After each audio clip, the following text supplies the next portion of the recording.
The point of this new video series was to use humor as a vehicle through which we review Big Ten football games played on the weekend prior to recording.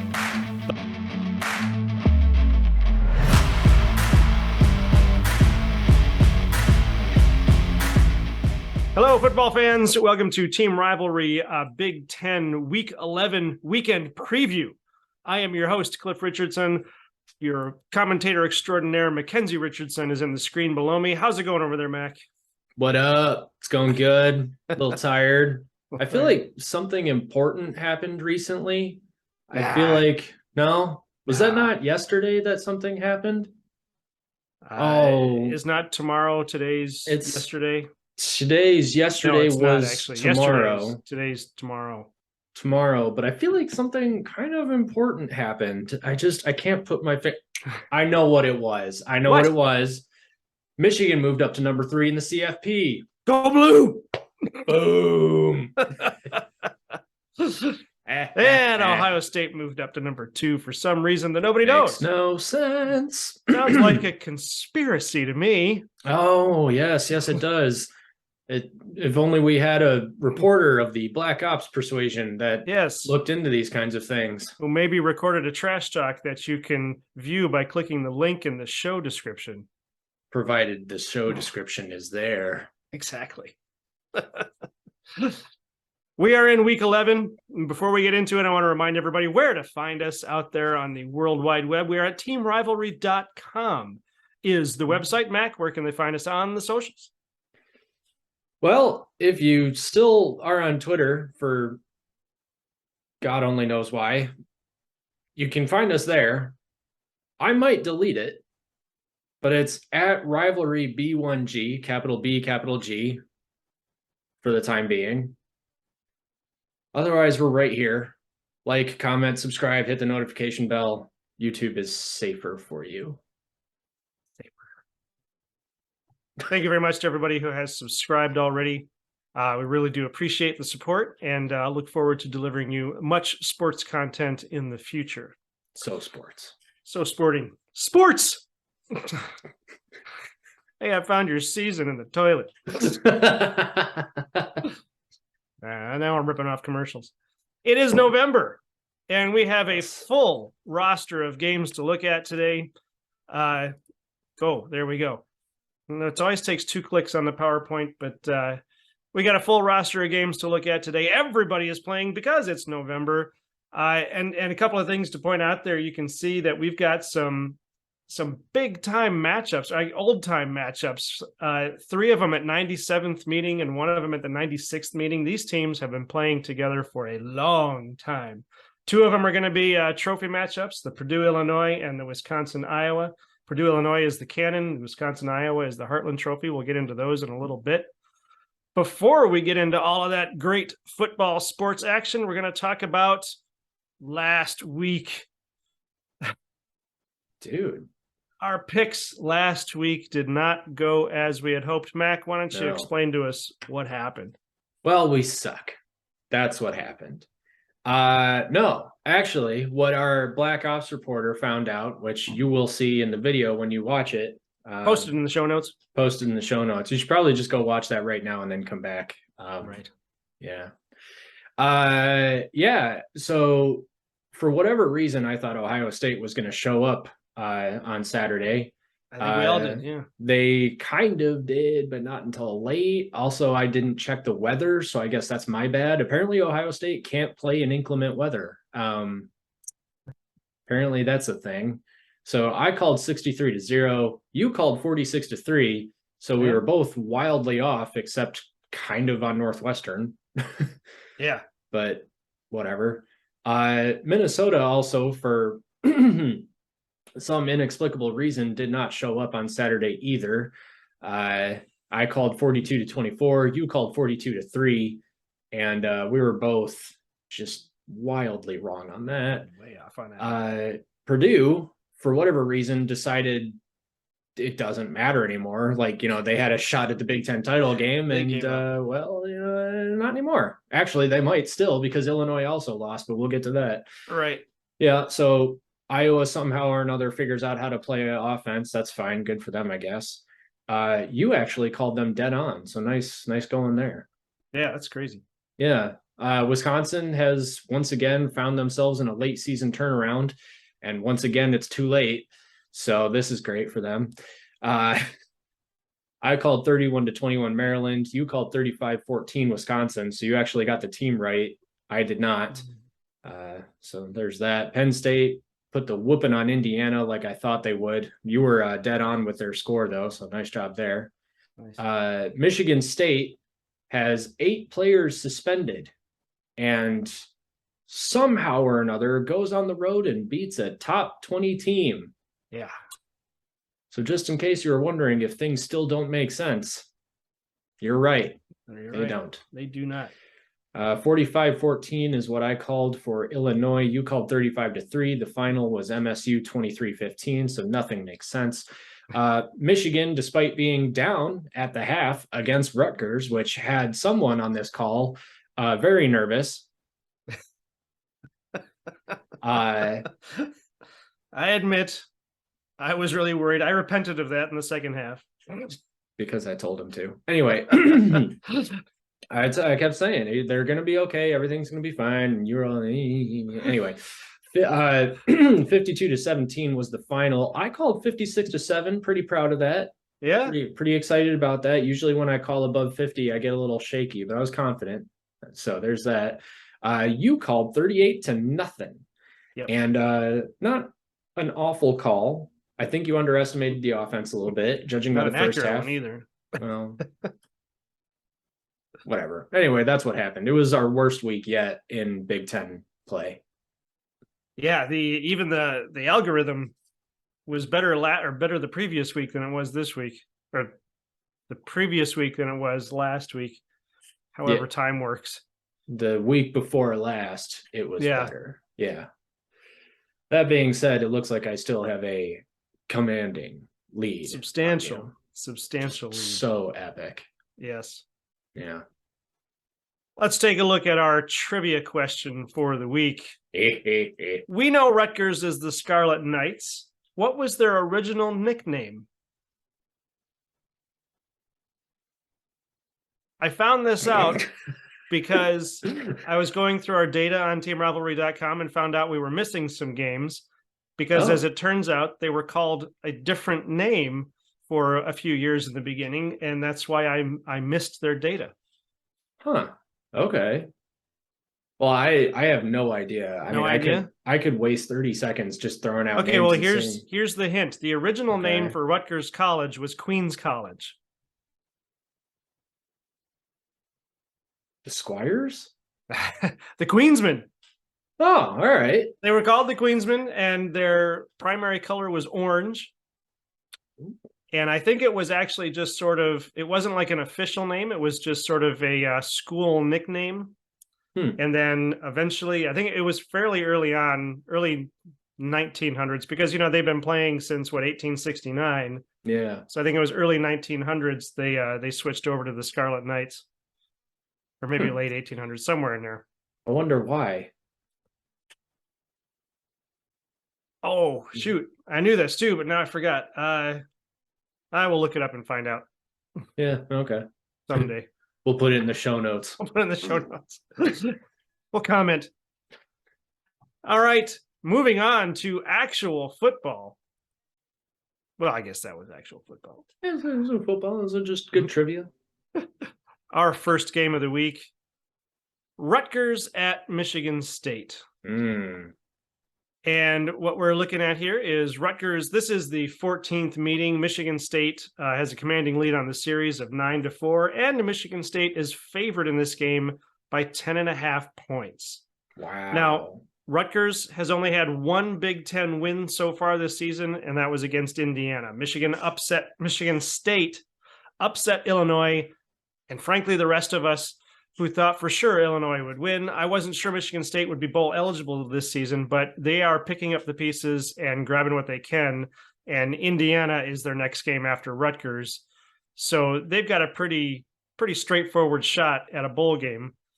Do the Scarlet Knights beat the Spartans in this game, or does the slide continue? Or is it safe to say MSU will get their bowl bid? Well, they won't get it this week. Is No. that no? They're 4-5. Oh, I'm sorry. Yeah, not necessarily get it this week, but they need this Okay. game to get it next week.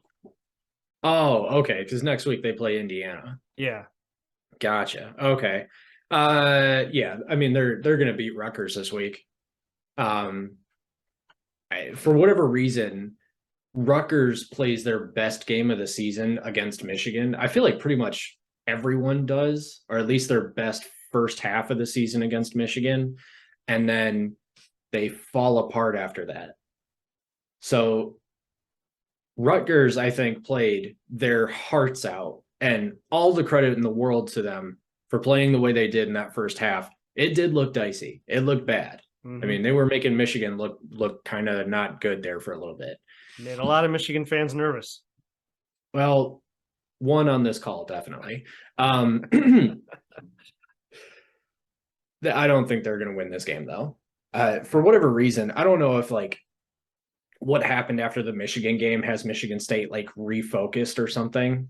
And maybe there's something to be said about an Illinois midseason meltdown, but Michigan State looked pretty good. And Illinois is not a bad team. So I don't know where that team was all season long, but I think that they'll beat Rutgers. I think that they'll probably beat Indiana as well. They're not going to beat Penn State, but I guess we're not talking about them. So yeah, I think they're going to beat Rutgers. Yeah. Yeah, I think Illinois played well. They definitely got rattled in the second half last week, and Michigan State took swift advantage of it. For the top 10, or I'm sorry, for the team rivalry top secret score predictor, sounds pretty much the same. Got Michigan State 35, Rutgers 14. Wow. All right. Seems like a fair score to me, or yeah, a reasonable score. I just had to jot this down real quick because I forgot to write it down beforehand. So production value 100. I'm going to keep it nice, keep it simple. No fancy nicknames this week because I feel like we shouldn't pick on Michigan State right now. They're having a bad season. We should be nice, you know? That being said, I'm going to go ahead and give them a solid victory here. 34-7 over Rutgers. I think Rutgers doesn't have enough on offense right now, and for whatever reason, Michigan State's playing well. So I just think that they'll continue. All right. Yeah. Our next game, Wisconsin at Iowa. Not a whole lot going on here, except we have the trophy game. This is the Heartland Trophy, first played in November 20th, 2004, which is going to look really odd when we say that this is their 96th meeting, but the trophy was not developed until 2004. So they haven't been playing for a trophy for very long, but the rivalry has been around for 96 years. The statue is a golden bull. The bull. Okay. Yeah, I don't understand that one either. The bull on the trophy represents it was supposed to represent America's heartland. I mean, I feel like I would have gone with a cow. I don't know. Although maybe I guess a bull is a male cow, so maybe that's what they're thinking. Oh yeah, it is. It's supposed to embody the physicality of the rivalry because these are two teams that I think we've said this before. If they can't win, they'll beat the crap out of you. Just so you know they were there. What was I going to say? So in 96th meeting, I completely lost my train of thought there. Sorry, Wisconsin I started laughing. But Wisconsin leads the series 49-44-2. So they just barely lead the series, although obviously it's kind of funny to say that. You think that that's a pretty close score, but that represents what 5 years or let's see, 5 years of games that Iowa would have to win to tie this up. Wisconsin is favored this weekend by 1 point. Wisconsin just won 2 games in a row for the first time this season, and they need one more game to be bowl eligible. Iowa has won 2 games in a row twice this season, and they need one more game to be bowl eligible. What do these teams have to do to win the trophy? Play football. Remember how to play How to play. football, guys. Oh my gosh. I keep thinking about like the videos that we put out before the season started about individual teams. We didn't get to everybody, but the ones that I put out about what was it? Northwestern, Yep. Minnesota, and Wisconsin. Those are like almost borderline prophetic at this point. Yeah. I mean, what did I say about Wisconsin?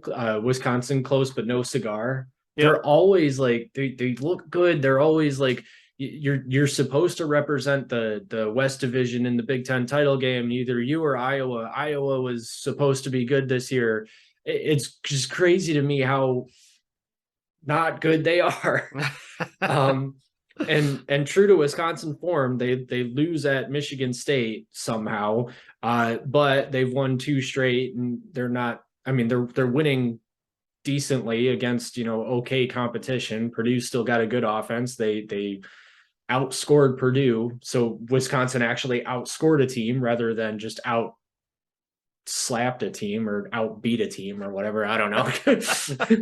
And then Maryland, they straight up shut down their offense. So that's a huge thing. So they're getting better week by week. The problem is that Iowa's defense, no matter how bad the offense is always very good. So they beat Purdue 24-3. That's shutting Purdue's high flying offense down pretty good. They beat Northwestern by actually scoring points. They scored points, like a lot of them against Northwestern. It's just wild.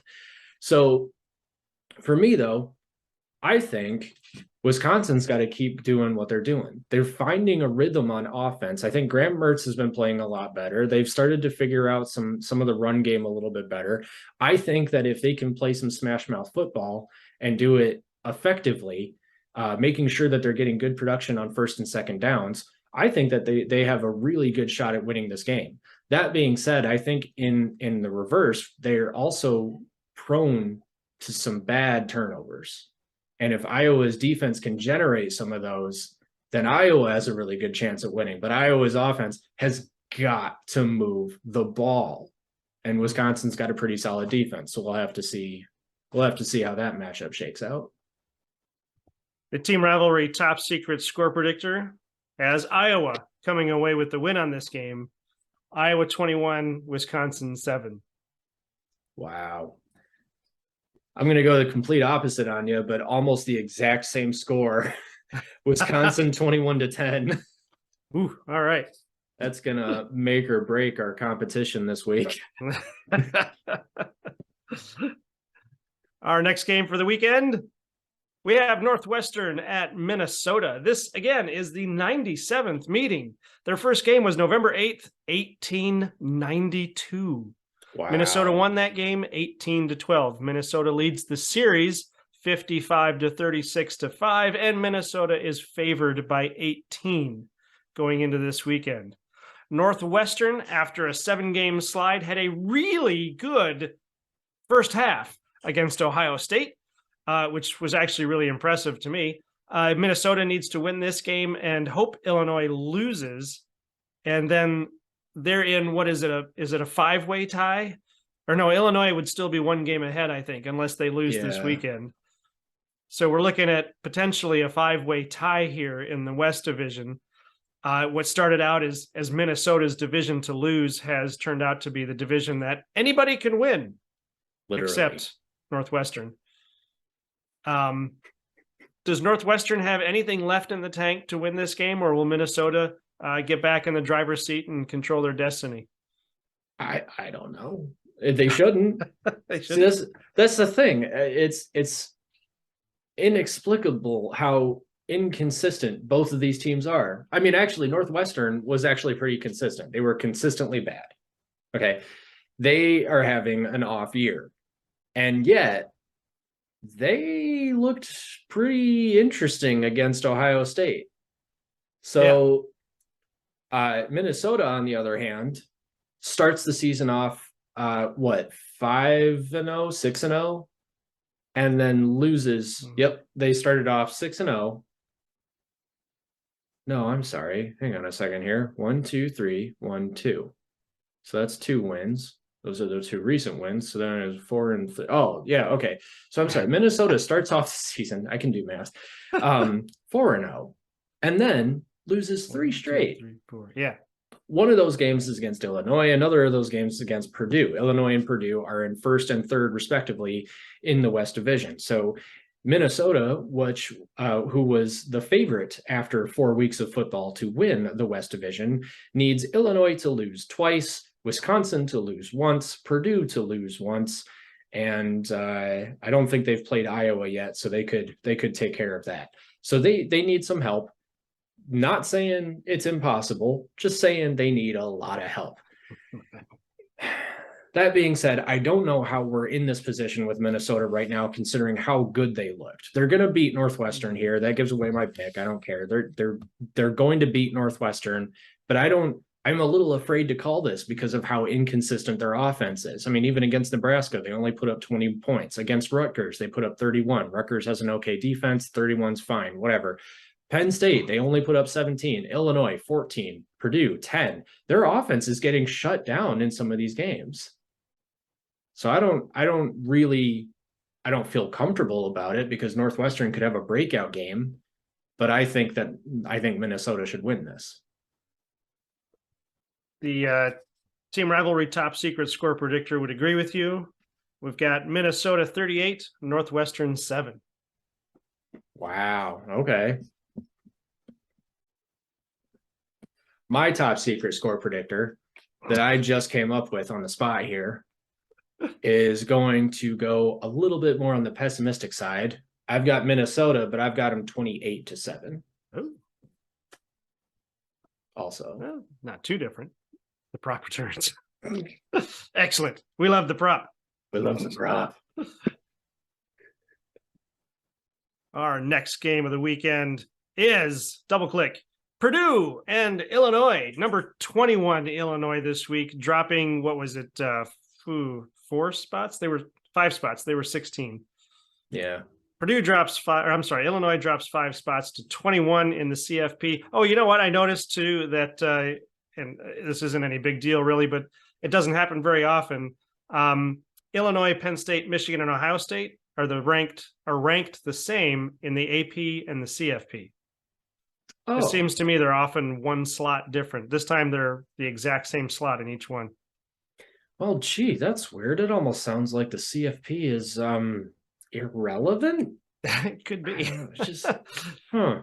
Is a trophy game. This is the Purdue Cannon. The Cannon was conceived. This one is kind of a fun story. The Cannon was conceived by Purdue students more than 100 years ago, but was first presented as a trophy by an Illinois alumnus 76 years ago.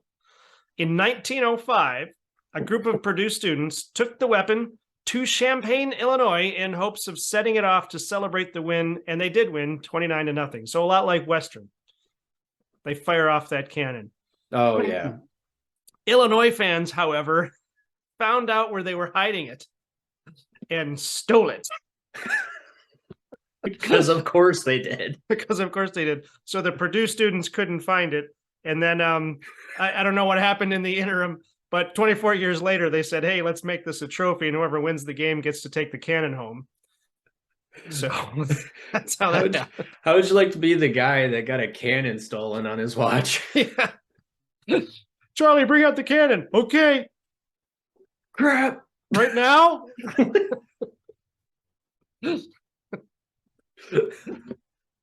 So like I said, this is the 97th meeting between these two teams. Purdue leads the series 46-45-6. So if Illinois wins this, they can tie up the series, and they are favored by 6.5 points. Now, a lot of the teams in the West Division are counting on Purdue to knock off Illinois and open up the field for the entire West Division. Purdue, unfortunately, is on a 2-game slide, and Illinois is favored to win, but Illinois lost to Michigan State, and now they have to win to stay in the lead in the West. Icing on the cake is if they win this series, they tie up the if they win the game, they tie up the series. My question to you, can Illinois shake off last week, beat Purdue, or does Purdue get back on track and win? I don't know.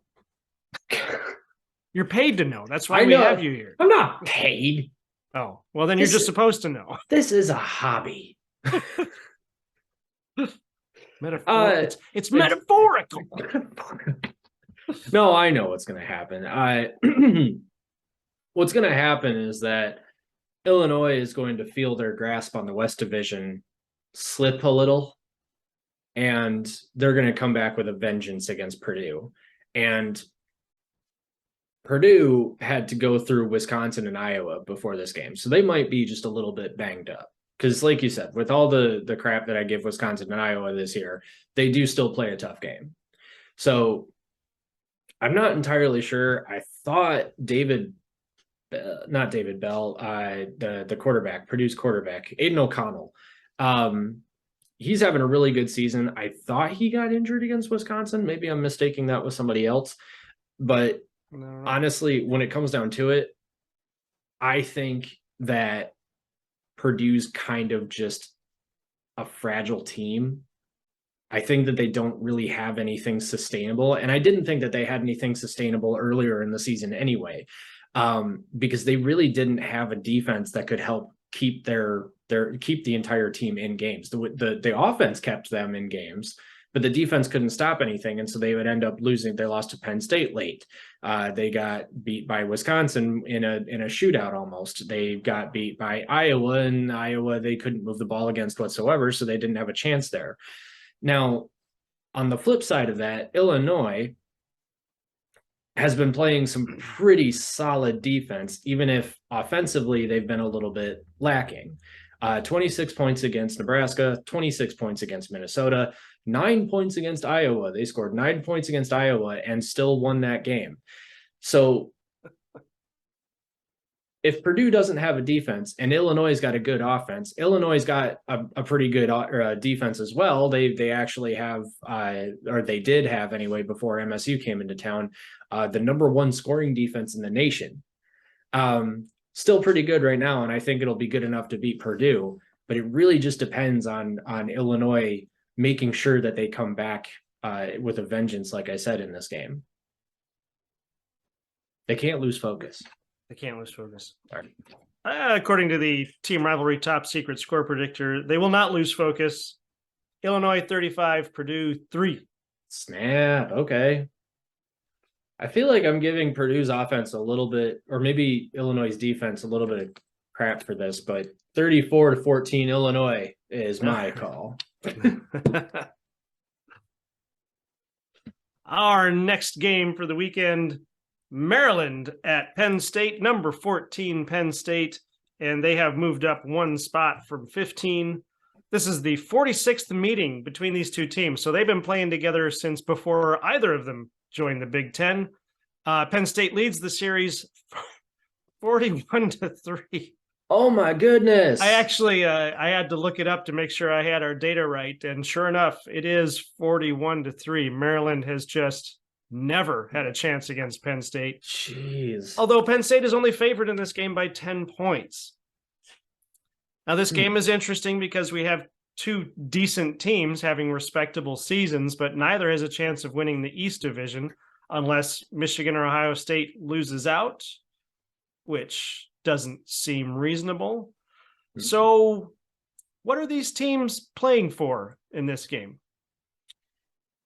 Well, Maryland is playing for bowl positioning, and then Penn State's playing for New Year's Six, which good. So that's good. It's good. Yeah, I mean, Mike Loxley at Maryland, he's done a really good job of rebuilding that program. They were competitive. I'm pretty sure they were competitive in pretty much every game they played. I know they lost by 2 scores to Wisconsin, lost a tough one to Purdue, and then the Michigan game, they put up a good fight in that one. I think that was a 4-quarter game for sure. Mm-hmm. They're just not quite there. It's kind of similar to what I was saying about Purdue, only Maryland's better, is that they just didn't have a sustainable game plan from week to week. They didn't have enough, whether it was scheming, whether it was talent. I think they've got lots of talent, maybe not as good as, Penn State and then Michigan and Ohio State, but I think they have good enough talent to hang with pretty much everybody. They just got to figure out the best way to use it. and they're almost there. Like 6-3 is good for Maryland right now. That's a good place to be. I'm excited about what Maryland's going to be like next year. The problem is that they're going to take a hit with this Penn State game, because Penn State, I know they lost to Michigan. They almost beat Ohio State. That was a tough game for them. They're legit, though. They're a good team. They beat the doors off of Indiana and Minnesota, and that was sandwiched in between their loss to Michigan and Ohio State. So that Northwestern game they played, where they won 17-7 aside, they're good. They're consistent. They're winning some solid games here, and they're winning by a lot. So that's going to really help them in terms of positioning when it comes to New Year's Six bowl time. And I can't remember which ones are involved with the CFP this year, but I'm betting that Penn State is going to get one of those at-large bids. And I think that this is just another step along the way. All right. TeamRivalry.com top secret score predictor has this one pretty lopsided. Penn State 41, Maryland 3. What is it with the score predictor doing 3 points for the loser? I don't know. Okay. It might be something I have to tweak in the algorithm. In the math. Got to do some better mathing. Yeah. Yeah, I'm going to take Penn State. I'm going to take them 35-14. I think I'm giving just a little bit too much love to Maryland's offense in this game because Penn State's defense is good, but all right, we shall see. Our next game for the weekend is not coming up. There we go. Yay. Nebraska at number 3, Michigan. Michigan is back in the top 4 of the CFP after beating Rutgers last week. I tried to put it out of my head.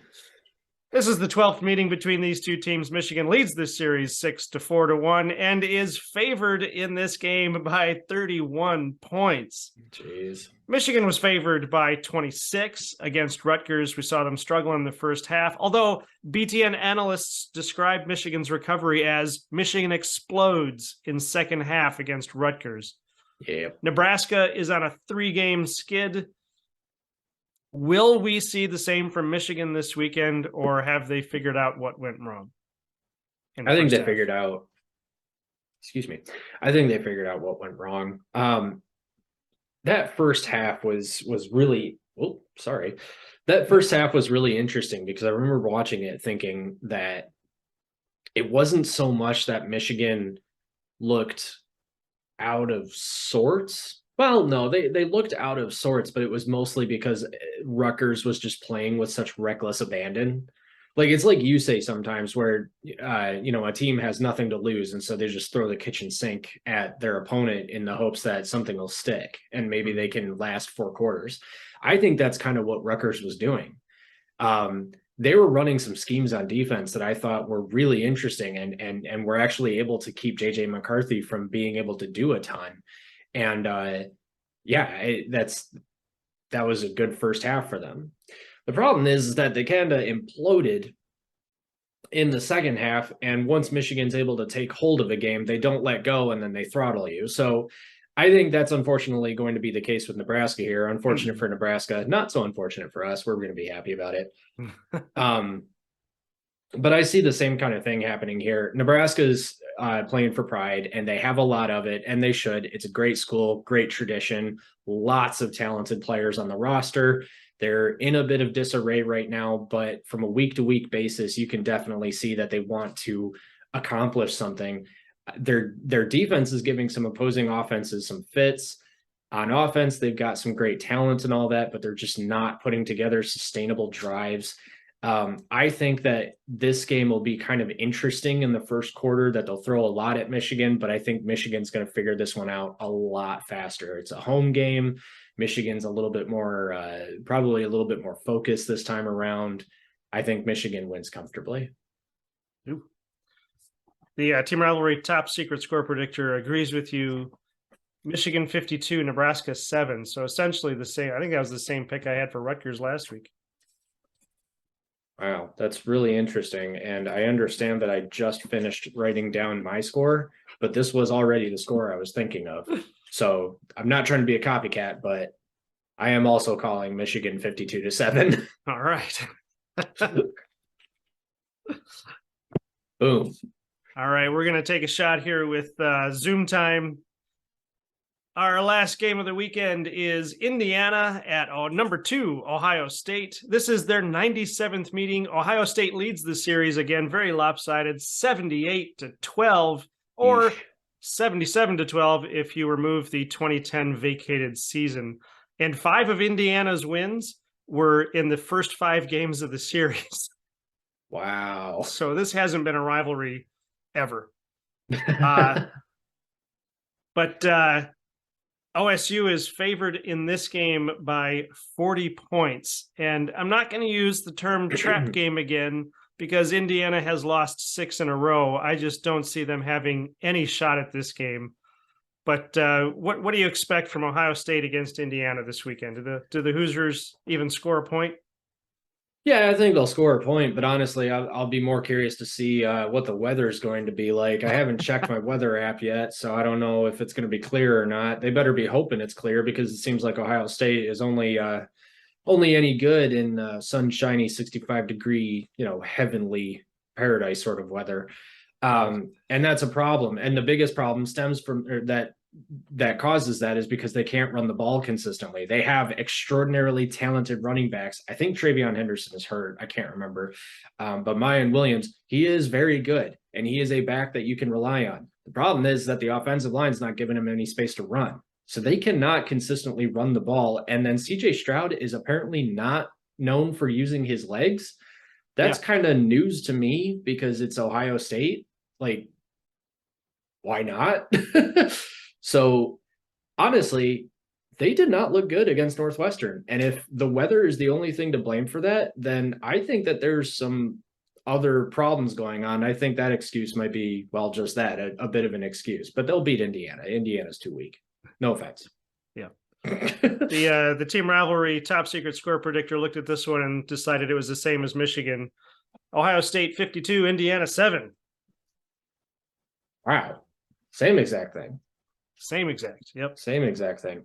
All right. Well, I am going to regret this, but I'm going to go with something a little bit more controversial because I feel like it and because I think it's actually supposed to be cold in Bloomington. Ohio, I guess, 38-10. 38-10. All right. I think Indiana's going to slow them down, huh? Well, a bit. I guess Northwestern did, so Indiana might as well. Yeah, why not? All right, that's going to do it for this week. If you have a different opinion, if you disagree, if you just want to throw out your own scores, let us know in the comments. Don't forget, again, to like, subscribe, and ring the notification bell. Any parting thoughts for the viewers, Mac? None that I can get out in less than a minute. Like, comment, subscribe. Thanks again for hanging us. Don't hang us. Thanks for hanging out with us all the way through. Appreciate you watching this video all the way to the end. Mac, take us out. This is Team Rivalry.